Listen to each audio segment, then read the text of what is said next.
Hi guys, and welcome back to the Sam2Podcast, first episode of 2026. This is episode what, 6 now I think we're on. Sam, how are you? How was your Christmas and your New Year?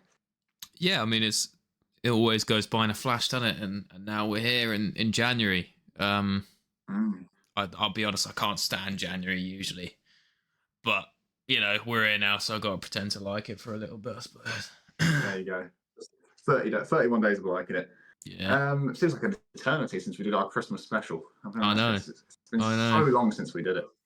Since the good vibes of the Christmas special, yeah, a lot. We did that. A lot of things have changed. Yeah, you're correct. A lot have changed. We have got a new era of Sam Squared, even though we just started. But it's a new era already. We've got multiple separate accounts now. We've got a football account, Sam2 Footy, Sam2 Darts for all the darts content, Sam Squared Formula One for all the motorsport content, and then Sam2 Cricket, which you are taking charge of. And I think there's been a fantastic post this morning on the Sam Squared Cricket that has gone down very well.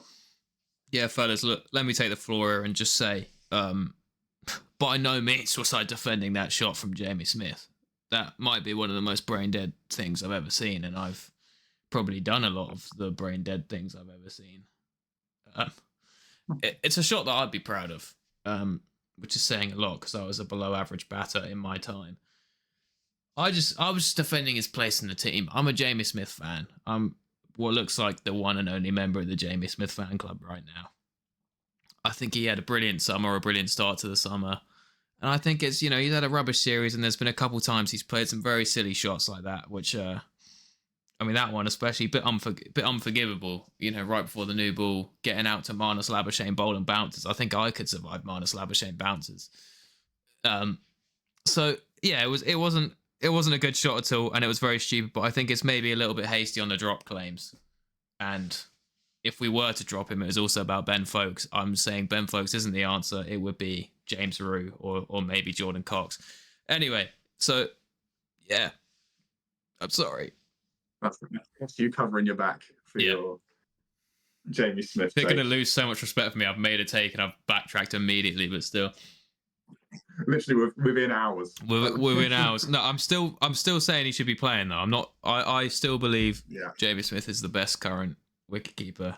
Whether James Rue may be overtaking him soon, I don't know. We'll see. At least he did it when the Ashes was already lost. Imagine if he did this, first test, second test. I think he'd be a lot more annoyed.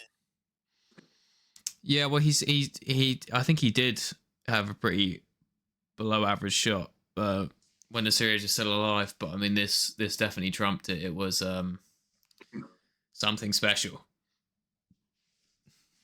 In the wrong kind of special. The wrong kind of special. Yeah. The wrong kind of special. But yeah, anyway, we've got lots to talk about today. New year.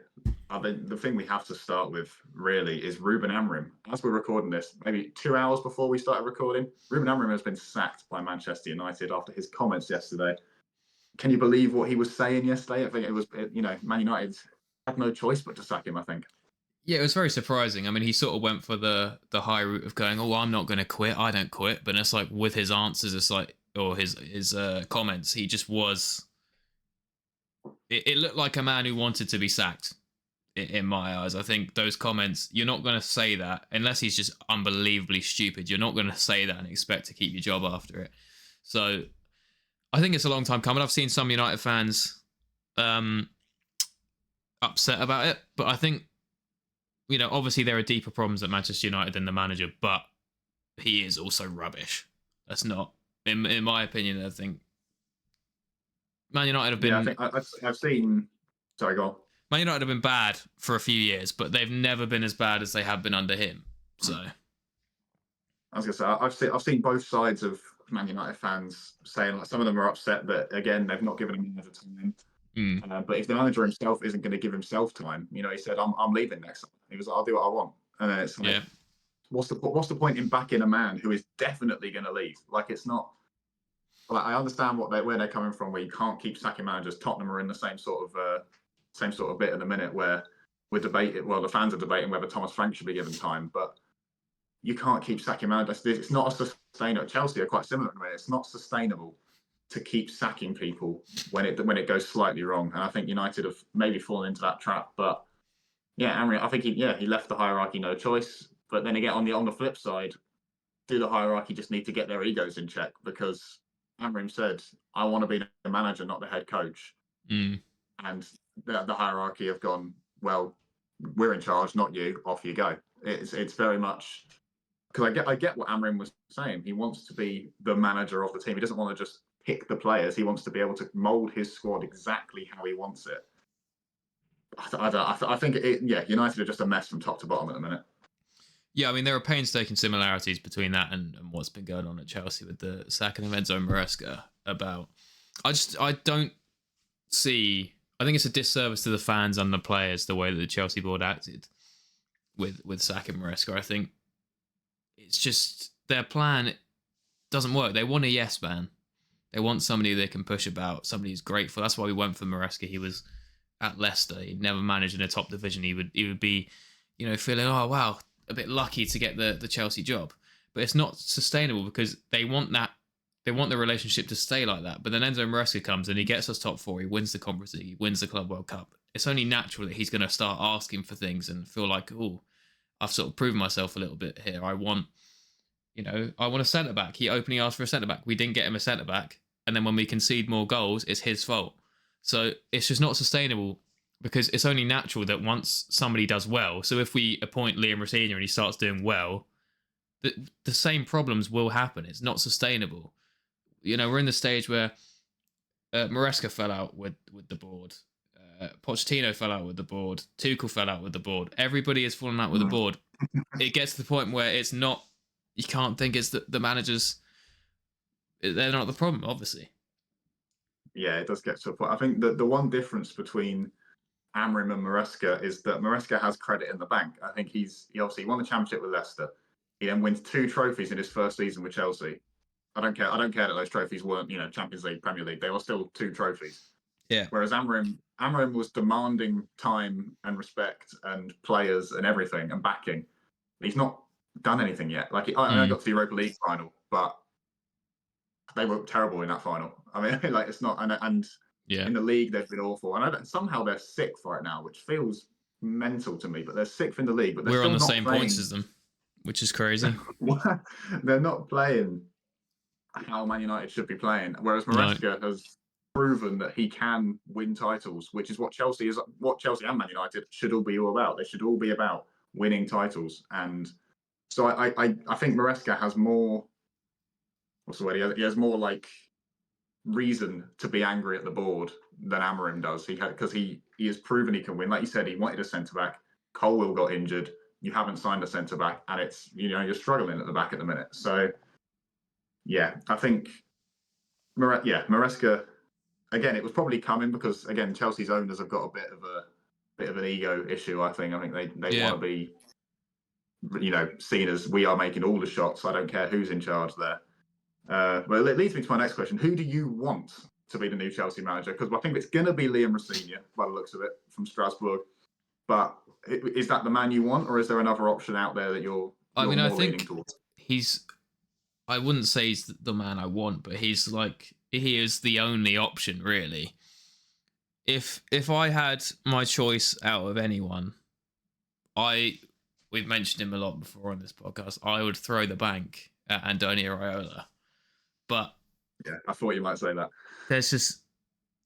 I knew before Maresca was even sacked that we were, preparing Liam Rosenior to be the next guy. So I've known the whole time it would be him. I do think he is a promising manager. I think he's done a good job at Strasbourg. I think he was doing an okay job at Hull when he got sacked, slightly harshly. I think the fans weren't too happy about that. So, yeah. But there's a difference between thinking he's a promising manager and wanting him at your club. I think, don't get me wrong, once he comes in, obviously I'm going to support him and give him a proper chance, but I have lots of doubts about the success or the paths for success with Liam Rosenior as our manager. Yeah, I completely agree. And I mean, Man United are probably in quite a similar situation. Who really wants like that job? Who are the options out there? Because I swear to God, if they get Maresca, I'm going to lose it. Well, I was going to say, I saw a Man United fan say that just get Maresca in while he's on the market, and I was thinking, but United and Chelsea are such as like Maresca's left Chelsea because he's not happy with the owners. Man United's owners are just as bad as Chelsea right now. Yeah, Maresca isn't going to be not happy in the environment at Man United because he wasn't happy in the environment at Chelsea. So I think Maresca's out for Man United. I think Maresca's waiting for Man City if Pep leaves. Yeah, and that probably is the natural succession. I think when Pep eventually goes, I think Maresca will take it. But yeah, I was thinking about Man United. I saw someone said Zidane, and I think, does Zidane really want to manage in the Premier League? Because to my knowledge, he doesn't speak great English. No. So I don't think Zidane would really want to do it. I know it's Man United, but he's probably holding out for the France job. I saw somebody suggest Zidane for us as well. It's like, if you think for a second Zidane would put up with our owners, with the United owners, he just, even if he could, speak better English, he would not. He is and that's why, like, even there was a suggestion of maybe we could try and get Cesc Fabregas in as our manager. Even he would not take the rubbish that these owners put our managers through. You need a yes man, but all the yes men aren't going to be proper Chelsea standard, I think. Yeah. It's a conundrum that they've got to think about. They've got to think about, do you get a name in that people are going to be excited about, but are going to have the same issues that Maresca found of wanting to be in control but not being in control?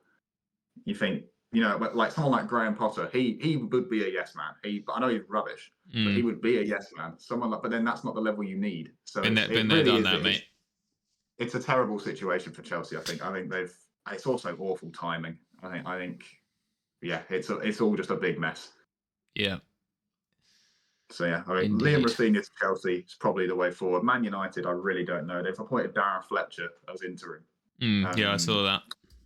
But I don't. It's not, again, I just don't know how many options there are out there for Man United. Maresca, won't go. I know people have been linking him, but he won't. Yeah, I don't think so either. It's absolutely baffling. I can't give a prediction of who I think is going to go to United because I have no idea. Yeah, I've got no clue either, to be honest. Is it a bird? Is it a plane? No, it's our Premier League predictions. Welcome back to the second best prediction show on YouTube. Maybe we can get away with that. Probably possibly not. It's a big claim. We've got an array of games to predict today.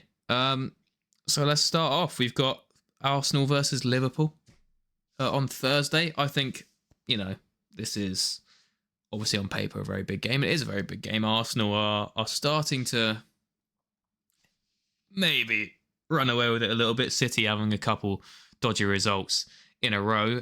Cheers, Enzo Fernandez, for that. Liverpool, again, they're very confusing this season. Very, very confusing.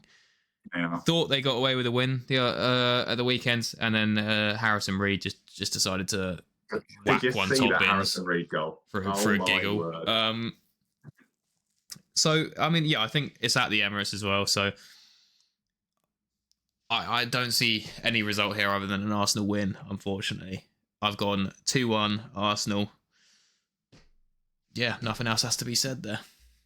Yeah, I've gone for the exact same scoreline reluctantly, but I think Liverpool, they're not playing well. They've been pushing their luck recently. Cody Gakpo took his shirt off to celebrate a winner against Fulham, and it wasn't even a winner. Yeah, they're not. They're just it's all going wrong for Liverpool, really. Florian Wirtz scored an offside goal, but it was given because it was onside. But it was I offside, saw that. That was ridiculous. It was onside, but it's offside, but it's onside, but it's offside, but it's onside. It's basically offside, what. Yeah, exactly. It was offside, but it was technically onside, which means it was offside, which means goal given. Who doesn't understand? I don't think the rules are really. Harry Wilson's goal as well was potentially offside, and he was saying, "Oh yeah, I'm off." While they were checking it, he was like talking to his teammates. He was like, "Oh yeah, I'm off," and they gave it. He looked pretty tight to me, but. Do you know why they did that, actually? Why? Because it must have been opposite day. Of course, it's opposite. It was the 4th of January. That's Opposite day used to just be like a generational thing when it was. When I was knocking about. It still should be. When did that stop? When did people stop talking about opposite day? Probably when we started to say it, and it's like my mum would just say, "Sam, you're 17, grow up." But maybe that's just me. No, I'm there with you. Yeah. Or is it the opposite? Am I lying? Who knows? Because it's actually opposite day, so that means it is an opposite day. Oh, Oh, that absolutely he's zing. got me. When somebody whipped that one out, I was like, shut up. Anyway, well, that's Premier League predictions for this week. Thanks for watching. One game. God, it's great to be back for the new year, isn't it? We discussed one game and then talked about opposite day for 2 minutes. You can't write this. You can't write this. There's no script here. This is just incredible. No script, only vibes. And that's literally us. That is Sam2 summed up. Yep. And apparently incorrect cricket opinions, but here we go. Shall we do next FIFA banger? Have you got a FIFA banger for this week? I've got a FIFA banger this week, and it's one that I've not obviously nominated for FIFA banger of the week yet, but I have spoken to you about it. Yeah, it would be a little bit flawed if I'm already reusing ones, and it actually featured in a TikTok of mine. So I've gone for "Love Is Religion" by Dua Lipa. Of course, yes. What an absolute tune that is. And it's not FIFA 14. You're branching I know out. it's FIFA.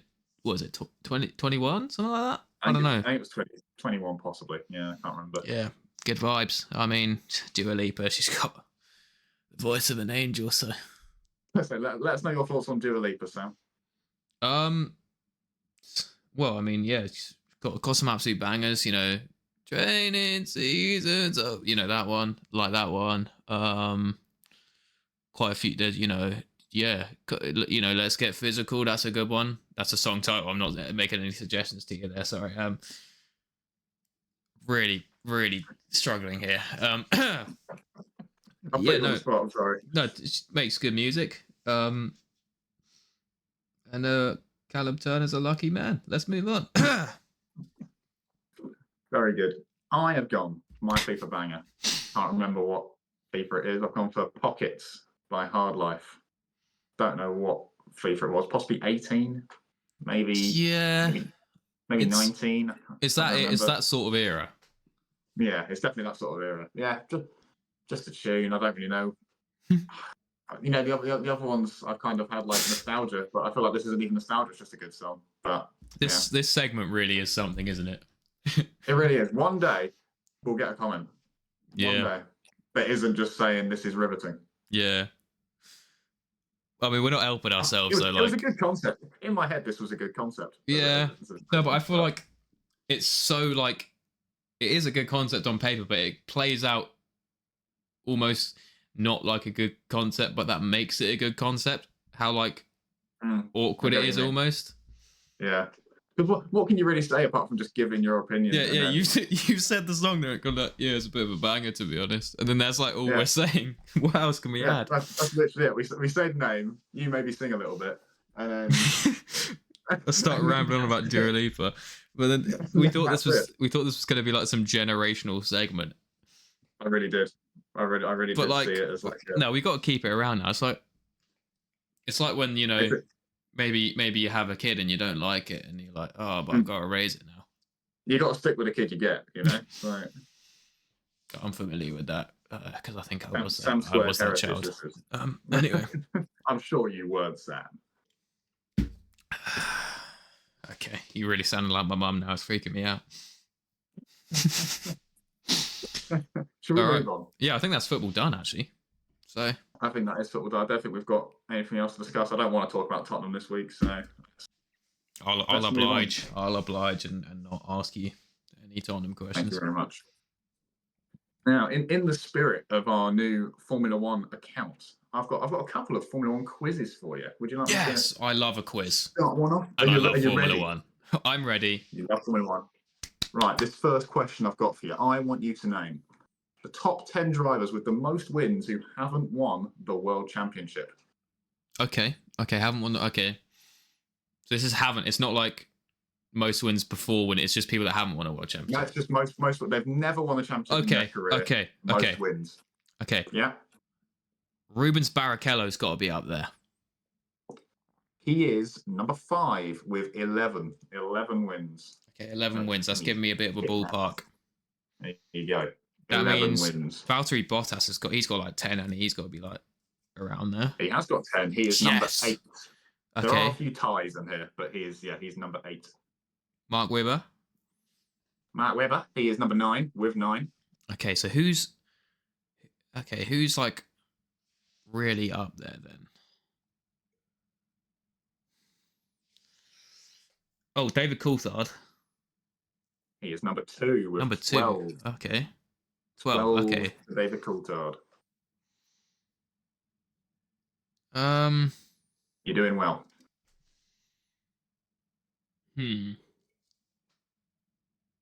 Oh wait, Felipe Massa. He's got to be up there. Felipe Massa, he is 4th. He's also got 11. Okay. You're halfway there. Halfway you're there. You're missing 1, 3, 6, 7, and 10. 1, 3, 6, 7, and 10. Yup. Let me know if you'd like a hint at any point. I feel like we got to go back in time a bit now. That would be a good suggestion, I think. Okay, good suggestion. Okay, back in time. Let me just think of drivers who never won a championship and were like in good teams, maybe.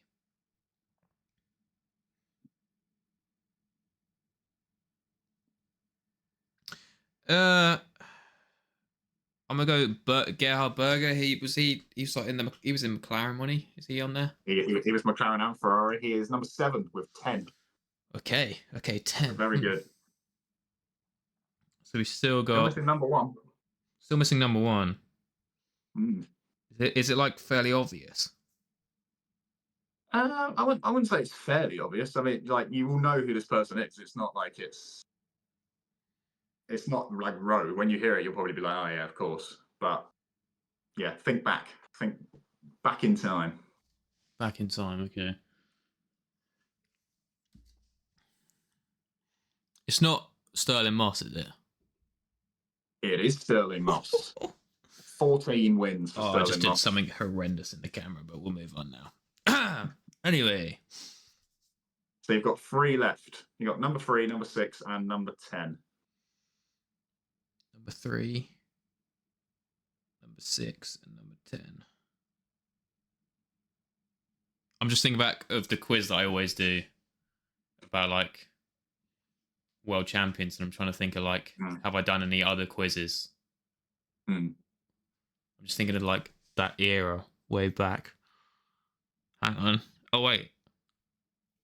I'm going for one. I don't think he is 6, but his name sounds a bit like 6. It's Jackie X.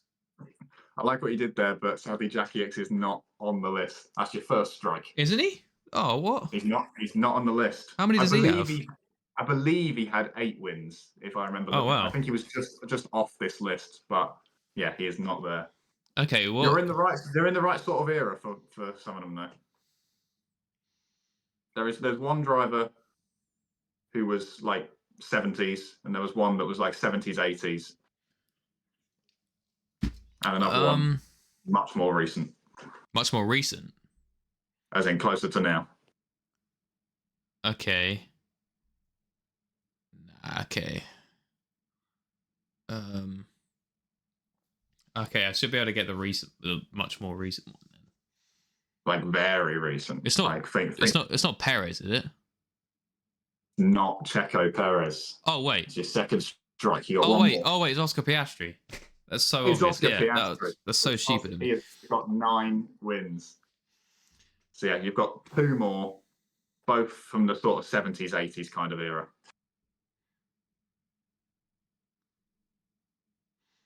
Okay. See, there's one guy who I'm just going to say here because I saw a Sky Sports documentary about him, and he was meant to be pretty good. I don't actually know much about him because it was a bit before my time, seeing as I'm not born in the 70s. But he's like Ronnie Peterson. Is he on there? How many did he win? What a hell of a pull, Sam. Ronnie Peterson. He got 10 wins. Yes. So there's one more. There's one more. Number 3. He got 12 wins in Formula 1. 12 wins, that sort of era. 70s, 80s. Yeah. 70s, 80s, okay. Would it be wrong of me to ask for the nationality? You can ask for the nationality. He is Argentinian. Oh, okay. I think I might have this now. Is it Carlos Reutemann? It's Carlos Reutemann. You've got all 10. I did have some help there, though. But but still. You did have some. You lost 2 lives and you got a hint, but that's only 3. There you go. So I'm giving it to you. Well done. Very good. Thank you. Took you a while to get Piastri, but it took me way too long to get. I just forgot. I was just thinking way back, and I was like, "Hang on, of course." I think that's Yeah. Fair enough. Right. Do you want to do another one? Have you got any for me, or do you want me to do another one? I do not have any for you. That is fine. For next week, I'll be the one quizzing you, I reckon. Cool. Yeah, I've got 2 more little quizzes for you about Formula 1. Okay, let's do it. Right. Next up, Sam. I want you to name the top 10 circuits with the most Grand Prix that aren't on the current calendar. So this is for the 2026 calendar. Very important to note, 2026. Oh, okay, for 2026. Okay, so it could be some that got removed. Okay. Well, I feel like there's 2 straight off the bat that popped to my mind. Hockenheim and the Nürburgring. They've got to be on there. They are the top 2. Nürburgring is first, and the Hockenheim ring is second. Well done. Good stuff. Good start. Is Brands Hatch on there? That had how many did that have? Brands Hatch is not on there. I'm afraid your first life gone. I don't know how many Brands Hatch had. I imagine it was like sort of like 10, 12 maybe. Right. Yeah. But is Sepang on there? Malaysia. Sepang is number 7. Okay. With 19 Grand Prix. 19 Grand Prix. Okay. Yeah, that one. Sochi, So yes, you've got... maybe? No. Sochi, I'm afraid. Yes, that's your second Oh, my line. God. Okay. Shall I tell you how many the 10th has got? Yeah, okay. 10th has got 18 Grand Prix. 18 Grand Prix. Mm. Okay. So you're looking at 18 years and up. What's been removed this year? It's not like... I knew that they're going to do... Is Imola on there next year, or have they removed... I feel like they're removing it soon. But... Okay, I'm just going to take a stab and guess that Imola has been removed and hope that I'm right. Yeah, Imola isn't on the grid next year. Oh, isn't on the grid, isn't on the calendar next year. They are third. Okay. Third. Okay, so are there any more that had been removed from last year? No, that was it. Okay, that's the only one from last year. There was, out of the ones that are left, I mean, you would have probably seen races at one of them. One of them, okay. I imagine, possibly. It might have been none of them, to be honest, but one at a push. One at a push. Yeah. And I know you definitely have seen. Yeah, you have seen races at one of them. Yeah. Turkey? It's not Istanbul, I'm afraid. That is your third life. Would you like another? I'll give you another life. Give me another life. Give me a charity life. Charity life. New year. You know. Okay. Do you like any clues? Do you want? Yeah, give me a clue. I'm actually. This is really exposing me right now. It's quite a tough one. Okay, your clue. I will give you that 2 of them are in America. Okay. If that helps you in any way, shape, or form. Okay, 2 of them in America. I mean, as in the United States of America. Yeah. Okay, there's 2 that I can think. 2 American ones I can think of. Mm-hmm. There's Watkins Glen. Is that on there? Watkins Glen is number 4. Okay. Well done. And the other one? The other one that springs to mind is Indianapolis. Indy. Well done. That is number 8. So you've got 4 left. Yeah. I'm trying to think. Okay. Think of countries. That's a good way of going about it. Where would they have raced? Oh, wait. It's like there's an old Japanese one in there. Fuji, is that on there? Sadly, it's not Fuji. That's a good shout though, because there was quite a few in Fuji, but it is not Fuji. Okay. Right. Shall I tell you the 4 you've missed? Put me out of my misery. Yeah. Number 5 was Kyalami. Oh my God! I was gonna say that as well. Yeah. Number 6 was Buenos Aires, so Argentina. Yeah. That's quite a tricky one. Number 9 was Magny-Cours, France. Yeah. And Okay. then number 10 was Paul Ricard, which I Oh, think of you've probably course. seen. Yeah. Pictures of. Yeah. Of course. Yeah, Yeah. yeah. So yeah, you got 6 out of 10. Not bad. I'm annoyed about Kyle Army and Paul Ricard. I should have got them, but the others. Yeah, those were the 2 I thought you could have potentially got. Yeah. But yeah, not too bad. No, not too bad. Don't be too mean, comments. The last little quiz I've got for you is a guess the season. So I've got down 5 clues or 5 things about this season. You have to guess what season I am talking about. Are you ready? This is pressure. Yeah, I'm ready. Pressure, right. So my first, I feel like the clues will get slightly easier and slightly give it away. So the first clue, there were 18 Grand Prix in this season. Okay. Do you want to hazard a guess? It'd be cool if you got it in the first one, but 2020. It's not 2020. Not a bad shout there. Okay. The second clue, 5 different drivers won a race in this season. 5 different drivers. Okay. Next clue. Yeah. The season ended in Brazil. Okay. 2008. Not 2008. Okay. This one might help you out a bit more. Oh wait. Renault won the constructors. Renault won the constructors. Okay. So, is that 2006?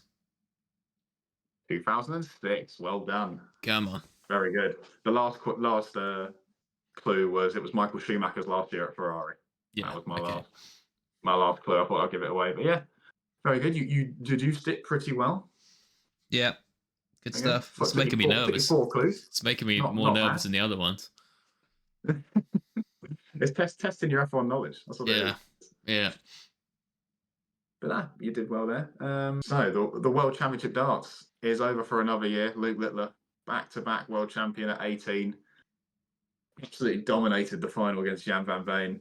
I think it was obvious that he was going to win the world championship, and I think overall the world championship was really good. I've been watching darts for a lot of my life, and that was one of the more enjoyable world championships that I have witnessed. Yeah. It's a shame because the final, because it was so one-sided, I've seen a lot of people saying that it was boring and that Littler's just ruining darts. He's doing quite the opposite. He is taking darts to an entirely new level.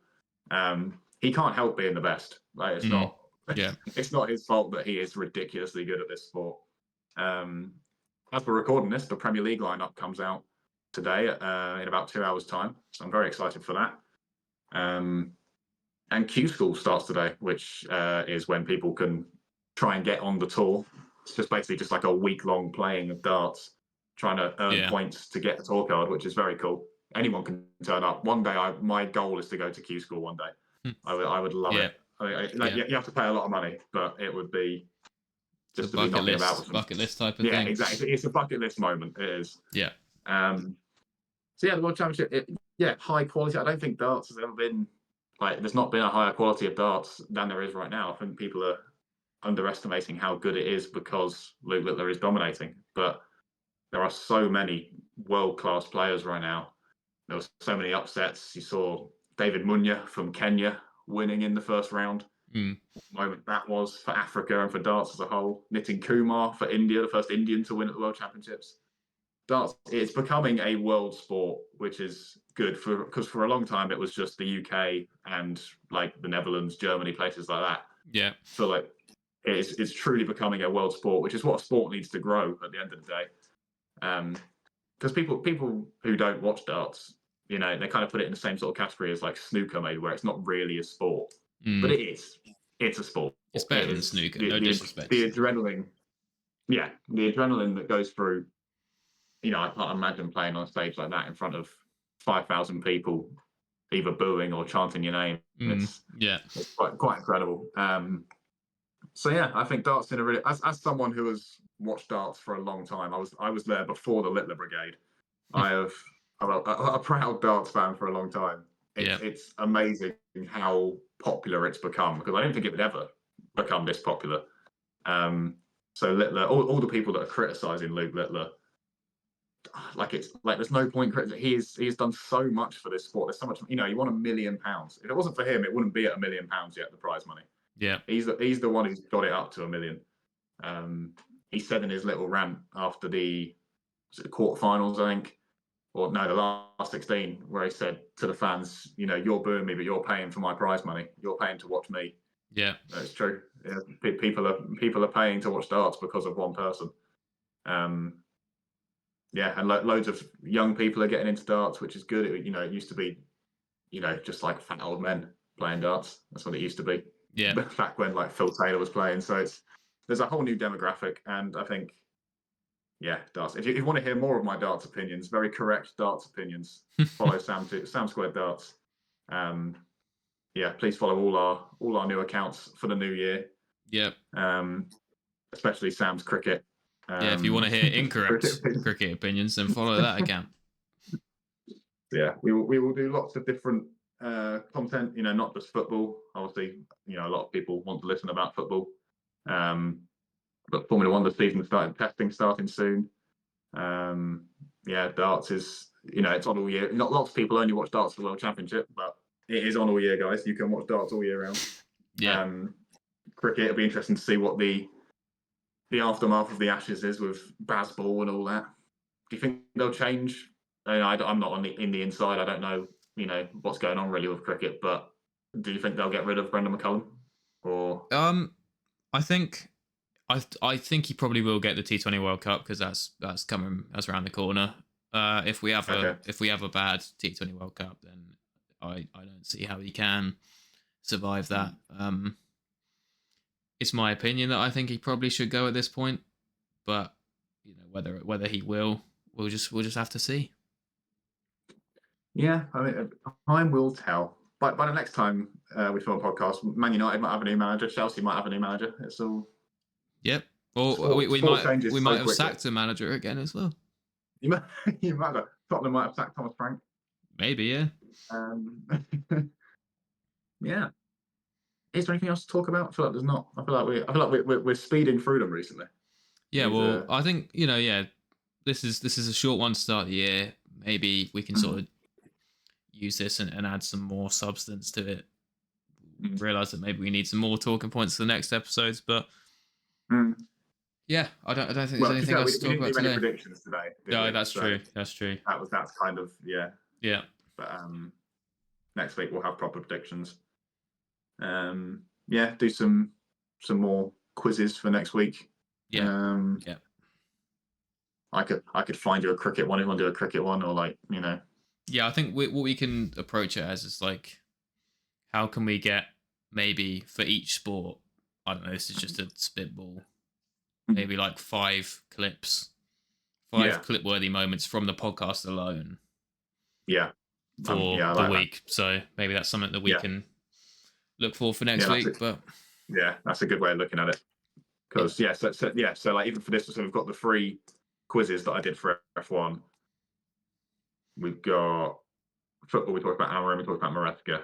Yeah, you could send me over that. Everyone's favorite segment. You could send me over the Jamie Smith one as well. Yeah, and then I could post that. So yeah, we'll do. Yeah, that's a good. I think that's a good idea. Having 5 clippable. So for next week's podcast, we will have a couple of clips for each sport, each page. Yeah, make sure we're getting those clips, and then cool. Very good. Right, I'll do an outro then. So thanks for listening, guys. That was the first episode of 2026. We hope you enjoyed. Please give all our accounts a follow: Sam2 Footy, Sam2 Darts, Sam2 F1, Sam2 Cricket. Subscribe to the YouTube. I think we're getting Spotify up soon as well, hopefully. Yeah, we'll have that sorted soon. Yeah, we'll have that sorted soon, so you don't have to look at us while you listen to us. He wants to do that. But yeah. Thanks for listening, guys. We'll see you again next week. Bye bye. See ya.